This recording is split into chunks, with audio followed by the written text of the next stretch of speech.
આપણા મહાન તારનાર પ્રભુ ઈસુ ખ્રિસ્તમાં પ્રેમી સલામ.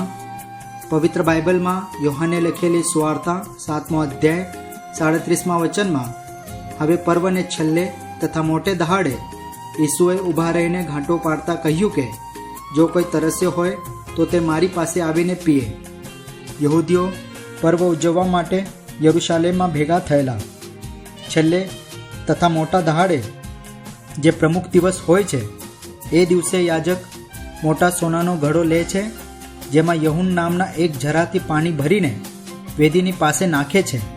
આ સમયે એ ગીત ગાય છે, તમે આનંદથી તારણના જરાથી જળ ભરશો.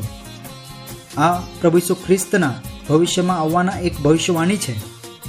જે રીતે જ્યારે મનુષ્યને તાપ લાગે તો એને તરસ લાગે છે, એ જ રીતે પાપના દંડનો ભય જે આત્માની તરસ ઉત્પન્ન કરે છે એને શાંત કરવા માટેનો જળ કઈ મળશે?